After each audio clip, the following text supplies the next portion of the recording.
Next topic हमारा है आज शेयर्स। शेयर्स किसको कहते हैं? एक जो shares means when company divided its total capital into small parts then each part is called share. एक कंपनी की जो टोटल कैपिटल होती है, अगर कंपनी उसे छोटे छोटे छोटे छोटे पार्ट्स में डिवाइड कर दे तो उसे क्या कहा जाएगा? शेयर्स कहा जाएगा। सपोज एक कंपनी की जो है कैपिटल कितनी है? 100 करोड़ रुपीज़ है। कितनी है? 100 करोड़ रुपीज़ कैपिटल है। और 100 करोड़ रुपीज़ लगाना किसी के लिए भी बहुत इजी टास्क नहीं है। और अगर है भी किसी के पास 100 करोड़ रुपए तो वो एक ही कंपनी में इन्वेस्ट नहीं करना चाहेगा, क्योंकि इन फ्यूचर अगर कोई लॉस हो गया तो उसके लिए बहुत बड़ी प्रॉब्लम हो जाएगी। तो कंपनी की टोटल 100 करोड़ की कैपिटल को 100 रुपए के छोटे छोटे पार्ट्स में हम डिवाइड कर देते हैं। 1 करोड़ पार्ट बन गए हमारे पास 100 रुपए के, and each part is called share. Means company की टोटल कैपिटल को जब हम छोटे छोटे पार्ट्स में डिवाइड कर देते हैं तो उसी को हम क्या कहते हैं? शेयर्स। तो यहाँ से हमारे पास क्वेश्चन बनता है, what do you understand by shares? ठीक है। नेक्स्ट टॉपिक हमारे पास है nature of shares. Next topic हमारे पास क्या है? Nature of shares. The share of a company are movable property. Movable है, उसको आप एक जगह से दूसरी जगह ले जा सकते हैं। ट्रांसफरेबल है, आपको पता है पब्लिक कंपनी में आप इजीली शेयर्स को ट्रांसफ़र कर सकते हैं। अगर आर्टिकल ऑफ एसोसिएशन परमिशन देते हैं, कहाँ पर परमिशन देते हैं? पब्लिक कंपनी में देते हैं, प्राइवेट कंपनी में नहीं देते हैं। Share of a company are treated as goods under the sales of act 1930। ये भी क्वेश्चन आपके पास बन सकता है कि जो हमारा सेल्स एक्ट है 1930, उसमें शेयर्स को क्या ट्रीट किया गया है? क्या ट्रीट किया गया है? गुड्स के रूप में ट्रीट किया गया है। These can be both sold hypothecated and bequeathed, मतलब कि इनको हम बेच भी सकते हैं, खरीद भी सकते हैं, इनका ये सब कुछ हम कर सकते हैं। नेक्स्ट हमारे पास है क्लासेस काइंड और टाइप्स ऑफ शेयर्स।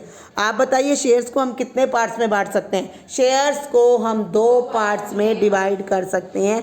एक है हमारे पास प्रेफरेंस शेयर्स और दूसरा हमारे पास कौन सा शेयर है? इक्विटी शेयर है हमारे पास। प्रेफरेंस शेयर्स, जैसा कि आपको नाम से पता चल रहा है, प्रेफरेंस शेयर्स आर दो शेयर हु हैज़ प्रेफरेंस। किस चीज़ की प्रेफरेंस है? नंबर 1, डिविडेंड रिसीव करने की। इक्विटी शेयर्स को डिविडेंड प्रेफरेंस के बाद मिलता है, तो पहले किसको मिलता है? प्रेफरेंस को मिलता है, और इक्विटी को कब मिलता है? उसके बाद मिलता है। ऐसे ही जब कंपनी का लिक्विडेशन होता है, कंपनी बंद होती है, तो पहले किसको मनी वापस कर दिया जाता है? प्रेफरेंस शेयर्स को। उसके बाद अगर मनी बचता है तो इक्विटी शेयर होल्डर्स को मनी दिया जाएगा। In addition to above, the preference share may carry some more rights such as the right of participation in excess profit. एक हमारे पास पार्टिसिपेटेड प्रेफरेंस शेयर्स होते हैं, उनको एक्सेस प्रॉफिट में भी पार्टिसिपेट करने का राइट होता है। तो बेटा आपके पास प्रेफरेंस शेयर से भी यहाँ से भी क्वेश्चन बन सकते हैं कि how many types of shares, name that types की शेयर्स कितनी तरह के होते हैं, उनके नाम बताइए, या प्रेफरेंस शेयर्स कौन से होते हैं। या ये भी क्वेश्चन बन सकता है कि एक कंपनी किसको कौन से शेयर्स को डिविडेंड का पहले भुगतान करती है। या फिर दूसरा क्वेश्चन ये भी बन सकता है आपके पास कि कंपनी की लिक्विडेशन, मतलब कि कंपनी के समापन की सिचुएशन में कौन सी शेयर्स ऐसे हैं जिनको पहले पेमेंट की जाती है। अब हमारे पास टाइप्स ऑफ प्रेफरेंस शेयर्स आ जाता है। Number 1, cumulative preference shares. Cumulative का मतलब होता है इकट्ठा करना। क्या मतलब है कम्युलेटिव का? इकट्ठा करना। Cumulative preference shares are those preference shares the holder of which are entitled to recover the arrear of preference dividend before any dividend is paid on equity shares. Cumulative preference shares वो shares हैं जिसमें अगर मान लीजिए किसी year में आपको profit नहीं होता है। आपको पता है अगर प्रॉफिट होगा तो डिविडेंड मिलेगा, अगर प्रॉफिट नहीं होगा तो डिविडेंड नहीं मिलेगा।